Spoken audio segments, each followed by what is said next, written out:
sur la question des libertés, Mohamed. waaw xam nga coalition Dionne dafa bokk ci benn plateforme bu ñuy wax pencum askan bi. On a fait une analyse de la situation nationale wax ni fu mu nekk nii il faut li ëpp Sénégalais yi jóg pour défendre république bi parce qu'en fait c'est de ça qu'il s'agit parce que tey institution président de la république ñu ngi koy fragiliser. loolu moom de sa commencé wul tey ci comme Macky Sall la commencé woon ba ci kii moom dafa ak Diomaye Faye c'est pire. justice bi ñëpp gis nañu kumba amoon ndey ak kumba am ndey. Oui. ça c'est flagrant yow dañu jàpp nit pendant 1 an et demi kenn du ko defal procès xëy na ko dama kër ga toog quoi takkal ko benn bracelet quoi. quand même. léegi bracelet boobu kañ koy tekki. kenn xamul. nit xaalisu état ni mu yóbbee tracé mën nga jàpp nit 1 an te yow. naan da ngay seet. da ngay seet looy seet. looy seet. looy seet pendant 1 an. xaalisu état engagement ba liquidation ba paiement kooku moom ça c'est vite tracé. kaaw Farba Ngom mais c'est tellement flagrant xoolal ñu ni Farba kay jënd Tahirou Sarr.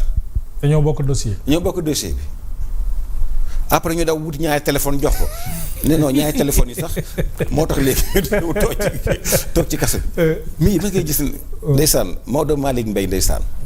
mi ngi woon Maroc. ndeysaan mu ñibbisi. pour seetal boppam rek. pour seetal boppam. bu fekkente ne bii yow li ngay seet gisoo ko doo ko bàyyi këram mu dem toog këram mu def sax résidence surveillée ba li ngay seet nga gis ko mais foog nga tëj ko ci kaso bi. Moustapha Diop ay mbiram même chose li ñuy seet ci Moustapha Diop bu ñu ko gisagul lu ñu ko bàyyi dem toog këram toppatoo maire bi bari nañ ay dans et puis nag tëj nag li gën a plombé réew mi tëj ay opérateurs économiques. oui le secteur privé quasiment ñoom ñëpp a ngi ci biir kaso bi c'est-à-dire réew mi nag on l'interdit Dansar waroo fi am xaalis waxuma sax koy Dansar je l'ai jamais vu de ma vie. waaw absolument. des na Xaadim Ba. musuma ko gis suma àdduna. doo fi amee kii xaalis bi ko yor daal kii c'est-à-dire boo demee ci dëkk yu avancé yi c'est des milliardaires en devise. fii kenn amul droit nekk milliardaire. kenn amul ci droit sauf nag xanaa nga ànd ak Pastef. est-ce que nekkul discours ba nu porté woon ba nuy ñëw li ñu campagne ñu fi yor milliards yëpp seen xaalis la nu sàcc. y a un moment sax ci campagne yi ngi doon wax boo demee. ci seen kër yi milliards yaa nga fa.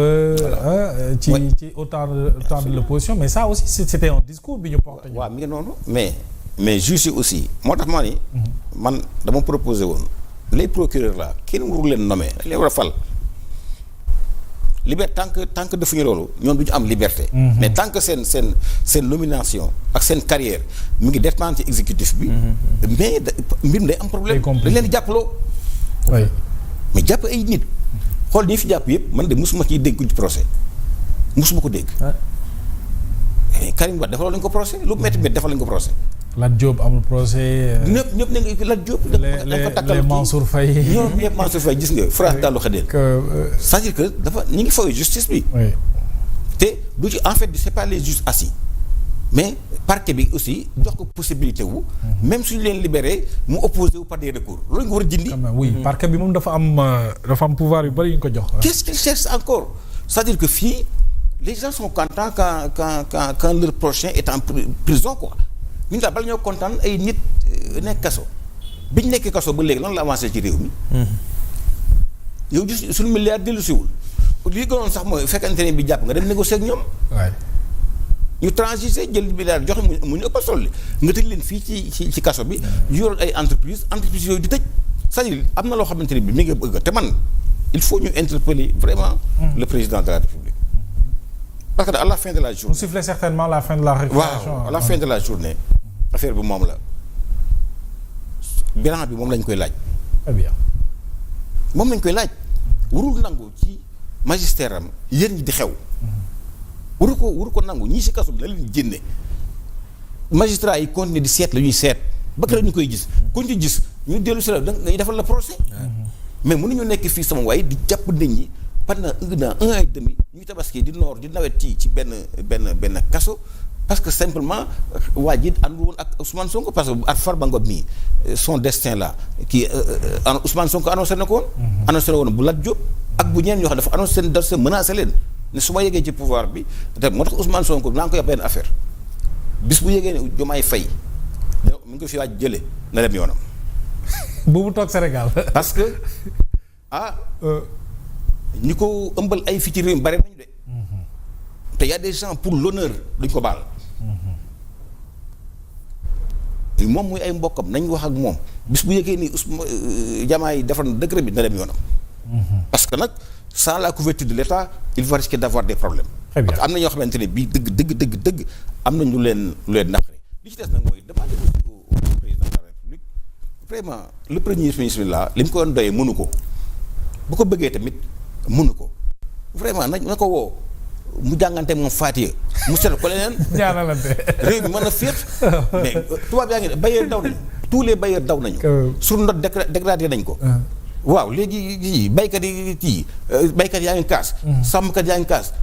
nappkat yi ñu ngi kaas enseignant yaa ngi kaas étudiant yaa ngi kaas gouvernement bi li ñu koy doyee gouvernement bi actuellement ban njëriñ la ñu amal.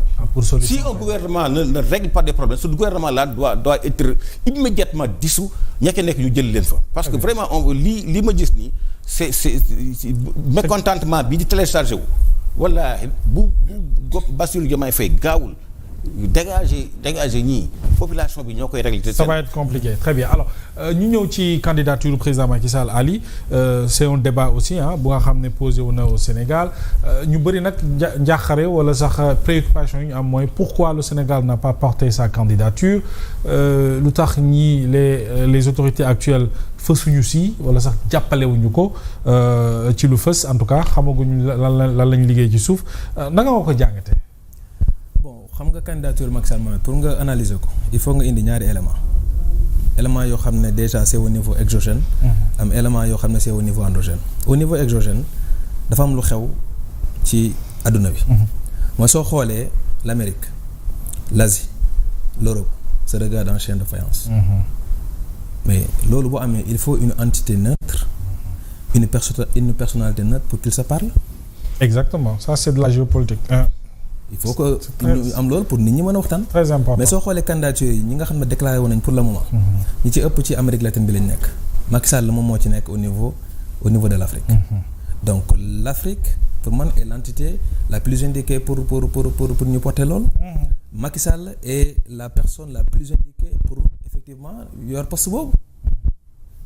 boo xoolaat tamit au niveau du conseil de sécurité bu nekk Nations Unies mais 85% ou 90% des sujets yi ñuy débattre foofu mais ça concerne l'Afrique donc avoir un Africain au niveau de cette décision mais loolu du njariñu africain par ricochet njariñu Sénégal